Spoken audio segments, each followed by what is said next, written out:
I'd like to tell you about one of my favorite stores. It is a grocery store called Publix. I know what you're thinking. Her favorite store is a grocery store? Let me explain. I know when you're young, your favorite store is usually someplace fun, like Toys R Us or GameStop. But when you get older, fun isn't the only priority. Things like great customer service and fair prices become more important. Those are a couple of the reasons why I love shopping at Publix. I also like the fact that the stores are always very clean, the employees are friendly and helpful, and I can always find what I'm looking for.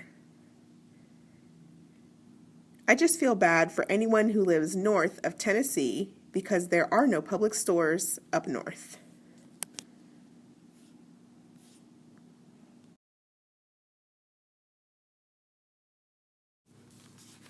Have you ever held a baby?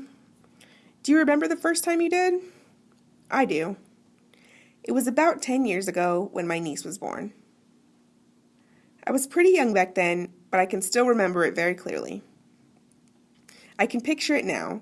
My family and I were anxiously waiting in the hospital waiting area, hoping she would be born soon. After what felt like an eternity, we finally heard a loud squeal from all the way down the hall. She was here. We all jumped to our feet, excited to see and hold beautiful baby Jasmine.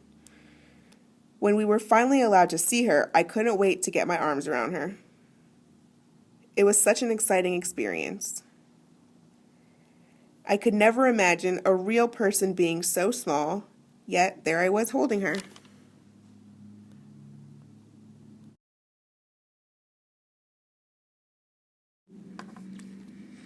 I'd like to share with you a somewhat bizarre experience I had this past weekend. I have a friend who is obsessed with Harry Potter. She's read all the books and seen all the movies. She recently asked me to join her in seeing the newest Harry Potter movie.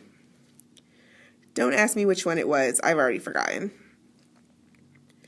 Anyway, I agreed to join her despite the fact that I stopped being interested in Harry Potter after about the third book. Now, my idea of getting dressed for the movies involves jeans, a t-shirt, and some flip-flops. Harry Potter fanatics, however, have a completely different idea.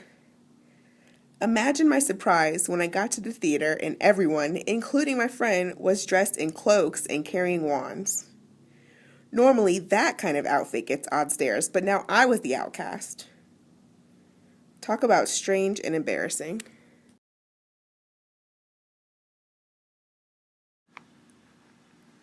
I'd like to share with you a few things I've learned that might help in preparing for your next interview.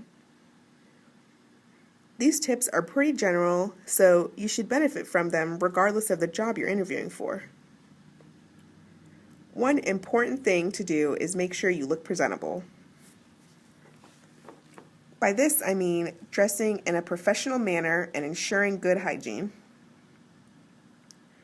I've also learned that it helps if you've rehearsed your interview with another person before the big day. Sometimes you can predict the routine kinds of questions asked in most interviews, such as, why would you be an asset to our team? Or, what are your strengths and weaknesses? If you practice these things before going into the interview, you may be better prepared to answer the questions during the real thing.